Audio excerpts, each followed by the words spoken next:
আচ্ছা, শেষ পর্যন্ত তো নানান নাটকীয়তা পার হয়ে দুই উপদেষ্টা, ছাত্র উপদেষ্টা, মানে উপদেষ্টাদের মধ্যে দুইটা ভাগ করা গেছে, একটা হলো ছাত্র উপদেষ্টা আর একটা হলো বুড়া উপদেষ্টা। তো বুড়া উপদেষ্টা রয়ে গেছেন, তাদের মধ্যেও ভাগাভাগি আছে, এনজিও উপদেষ্টা, নন এনজিও উপদেষ্টা, ব্যবসায়ী উপদেষ্টা, নন ব্যবসায়ী উপদেষ্টা, বিভিন্ন ক্যাটাগরি আছে এই কয়েকজনের মধ্যে। তো ছাত্র উপদেষ্টা নামে দুজন, আসিফ মোহাম্মদ সজীব এবং মাহফুজুর রহমান, তারা মাহফুজ আলম, তারা পদত্যাগ করেছেন। আচ্ছা, এই পদত্যাগের নাটকীয়তা এর মধ্যেও ছিল।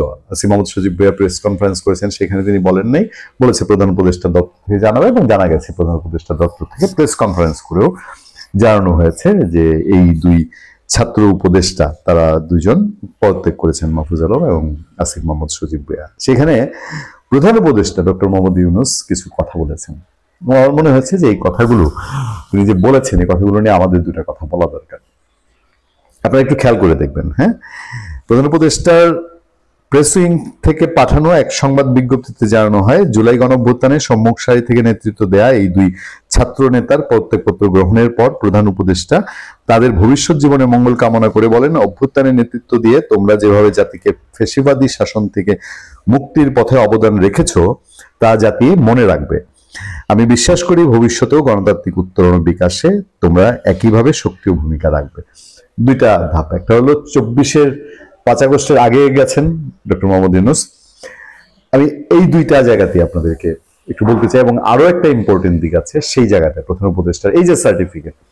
তো 24-এর আগে তাদের মেটিকুলাস ডিজাইন প্ল্যান, বিশেষ করে আসিফ মোহাম্মদ সজীব ভাইয়া তিনি যখন বলে রেখেছিলেন যে তারা তখন ফেল করলে সশস্ত্র বিপ্লব করতেন, তার মানে তার ভবিষ্যতের একটা প্ল্যান বাস্তবায়ন হয়েছিল 24-এর 5 আগস্টে, আরেকটা প্ল্যান রয়ে গেছে। প্রধান উপদেষ্টা জানেন কি জানেন না, এই প্রশ্ন কি তুলবো?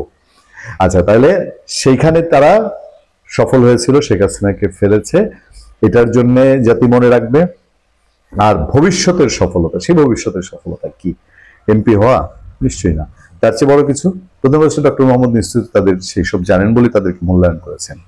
তারপরের জায়গাটায় আসেন, প্রধান উপদেষ্টা বলেন, আজ একটি ঐতিহাসিক দিন, অন্তর্বর্তী সরকার সবসময় তোমাদের অবদান স্মরণ করবে, আমি তোমাদের সুন্দর শুভ ভবিষ্যৎ কামনা করছি। এত অল্প সময়ে তোমরা জাতিকে যা দিয়েছ তা জাতি কখনো ভুলবে না। তিনি বলেন, এটি একটি রূপান্তর মাত্র, আমি আশা করি আগামীতে বৃহত্তর পরিমণ্ডলে তোমরা আরো বড় অবদান রাখবে।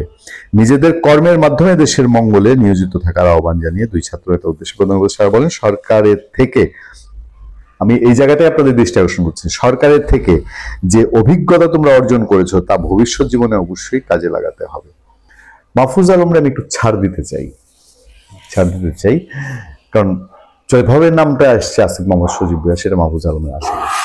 সরকারের থেকে 15 মাসে বাংলাদেশে মনে রাখার মতন, স্মরণ করার মতন মাহফুজ আলম বা আসিফ মোহাম্মদ সজীব ভাইয়া ইতিবাচক কোন পদক্ষেপটা নিয়েছেন, যেটা দিয়ে সারা জাতি সারা জীবন মনে রাখবে? বাংলাদেশের একজন স্থানীয় সরকার মন্ত্রী ছিলেন, একজন ক্রীড়ামন্ত্রী ছিলেন, একজন তথ্যমন্ত্রী ছিলেন, এই সময়টায় দেশকে এই মন্ত্রণালয়গুলোতে এই করে গেছেন। 15 মাসে যা করেছেন তা 15 বছরে হয়নি, অতীতে হয়নি, ভবিষ্যতে হবে না।